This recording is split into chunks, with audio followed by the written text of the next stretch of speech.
Hello everyone, আসসালামু আলাইকুম। কেমন আছেন সবাই? আজকে দেখাবো এই রেড ভেলভেট কেকের ডেকোরেশন ভিডিও। তো তার সাথে কিন্তু থাকবে আমি কিভাবে বাসায় মানে চেরি না থাকার পরও কিভাবে বাসায় চেরি দিয়ে আমি কেকটা ডেকোরেশন করলাম তাও কিন্তু দেখাবো। তো কেকটা আমি যেদিন রেডি করি ওই দিন কিন্তু বাসায় কারেন্ট ছিল না। তৈরি করার পর মোটামুটি ক্রিমটা তৈরি করছি, তৈরি করার পর দেখা গেছে কারেন্ট চলে গেছে। আর এই কেকটা কিন্তু আমি গরমের সময় মানে তৈরি করছি, এই জন্য কিন্তু ক্রিমটা একটু গলে গলে যাচ্ছিলো। তো যাই হোক, আমি প্রথমে কেকটা তৈরি করার পর ক্রিম দিয়ে পুরোটাকে কভার করে নিচ্ছি। চামচ দিয়ে উপরের জায়গাটার মধ্যে আমি একটা ডিজাইন করে নিব। তো এই ডিজাইনটা কিন্তু অনেকে প্যালেট নাইফ দিয়েও করে, তো চামচ দিয়ে করলেও খারাপ হয় না, ভালোই হয়। যেহেতু আমার ক্রিমটা একটু গলে গলে যাচ্ছিলো, তো এই জন্য দেখা গেছে কি আমি 2D নজল দিয়ে ফুল করার চেষ্টা করছিলাম, কিন্তু ফুলটা অত বেশি সুন্দর হয় নাই। তবে কেকের আউটলুকটা কিন্তু ভালোই হয়েছে। তো আমি এখানে চেরি বলতে আমি বুঝাইছি যে জাস্ট জেলি। তো আমি কিন্তু সবসময় এগুলাই ইউজ করি, কারণ দেখা গেছে ওইভাবে চেরি কিনতে গেলে অনেক বেশি দাম পড়ে। আর নর্মাল যে করমচা দিয়ে চেরি বানায় ওগুলা দিলে কিন্তু একদম বোঝা যায় যে এগুলা চেরি না। তো এটা দিয়ে করলে কিন্তু অনেক বেশি সুন্দর দেখা যায়। আর এমনিতেও যদি আমি এখানে মানে ভালো মানের যে চেরিটা আছে ওটা দিতে যাই তাহলে কিন্তু এখানে 100 টাকা চেরি লাগবে। তো 100 টাকা আমি বাড়াইনি, আমি এই জাস্ট জেলি দিয়ে কাজটা করে নিব। তো এইভাবে দিলে কিন্তু খারাপ লাগে না, আমার কাছে অনেক বেশি ভালো লাগে।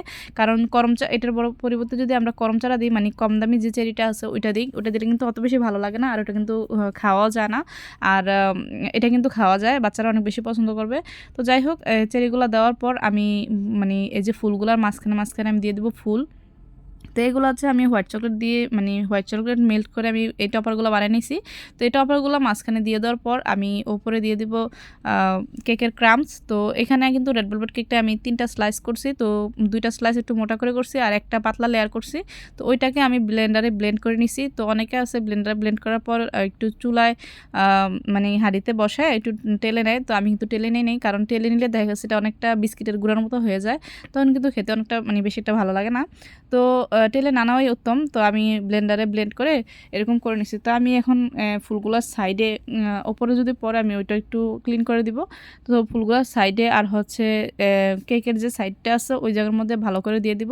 তো এখানে কিন্তু আমি বেশি একটা মানে কেক রাখি নাই, তো আমি যতটুকু সম্ভব দিয়ে দিছি সাইডে এবং ওপরের যে সাইডটা আছে ওইখানে। যেহেতু কেকটাও সাদা, তার উপরে ফুলগুলোও সাদা, তো এই জন্য তো আমি এখানে কোনো কালার ইউজ করতে চাচ্ছিলাম না। তো যে কাস্টমার ছিল উনি বলছিল যে কেকটা যেন একটু মানে লাল আর সাদার মতো থাকে, এখানে অন্য কোনো কালার যেন না দেওয়া হয়। আর এমনি তো রেড ভেলভেট কেকটা কিন্তু এরকমই হয়। তো এখন আমি কেকের যে সাইডটা আছে ওইটা ক্লিন করে নিব। তো নেওয়ার পর আমি এখানে একটা নন এডিবল বাটারফ্লাই দিয়ে দিব। তো বাটারফ্লাইটা দেওয়ার পরে কিন্তু কেকটা আরও বেশি সুন্দর লাগছে। আর কেকটা যেহেতু আমি একটু অন্ধকারের মধ্যে বানাইতেছিলাম তাই একটু এরকম দেখা যাইতেছিল। যাই হোক, এই হচ্ছে আমার কেকের ফাইনাল লুক। কার কাছে কেমন লাগছে অবশ্যই কমেন্ট করে জানাবেন। আর ওই দিন কিন্তু আমি এটার সাথে কিন্তু আরেকটা কেক বানিয়েছিলাম। তো ওইটাও মোটামুটি বাটারফ্লাই থিম কেকই ছিল। তো ওইটা কিন্তু কাস্টমাইজ কেক ছিল। তো কাস্টমার নিজে বলে দিয়েছিল যে এরকম ডিজাইনের মধ্যে করতে, তো আমি ওরকম করে দিছি। তো আপনাদের কাছে কোন কেকটা বেশি সুন্দর লাগছে এবং ভালো লাগছে অবশ্যই কমেন্ট করে জানাবেন। সবাই ভালো থাকবেন।